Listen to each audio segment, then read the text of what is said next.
A vintage Uncle Henry golden spike. Let's talk about it. My dad had a saying when I was a kid. He said, "Son, new and improved is nice, but old and lousy still works."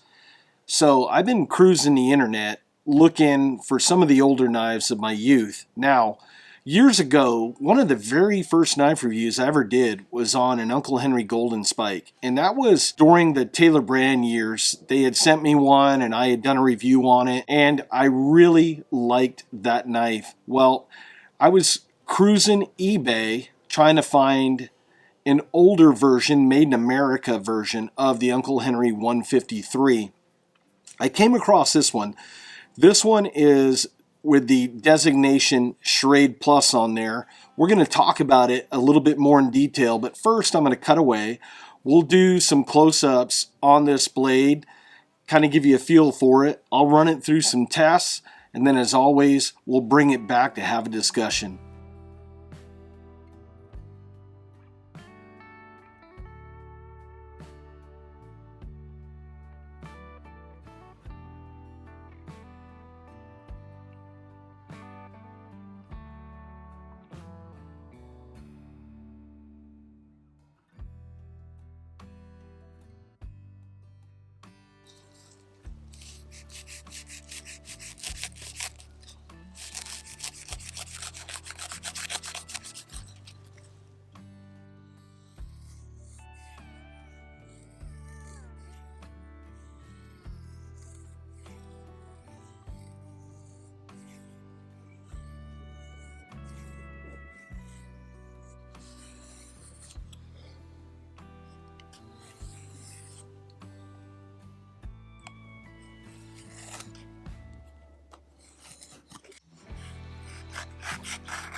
Let's talk about the Golden Spike for a little bit. The Golden Spike originally was one of the first knives that I did a review on that basically started this channel.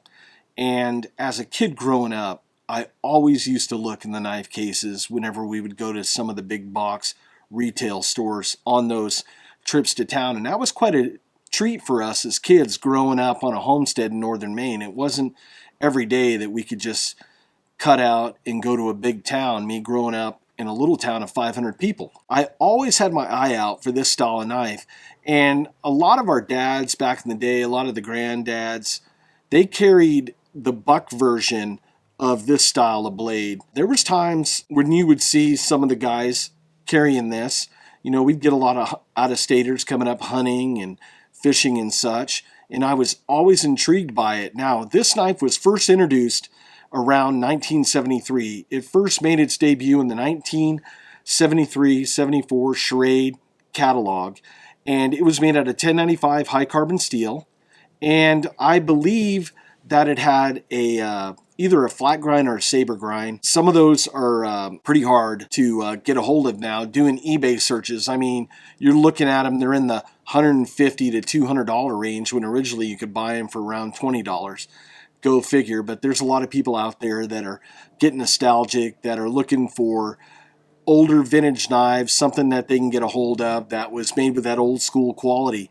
Now, this one has the Schrade Plus stamp on the side, and they made the transition from 1095 to a 440A stainless steel back around 1995. And when they did, they transitioned from having that saber grind to a hollow grind, and this one has that hollow grind.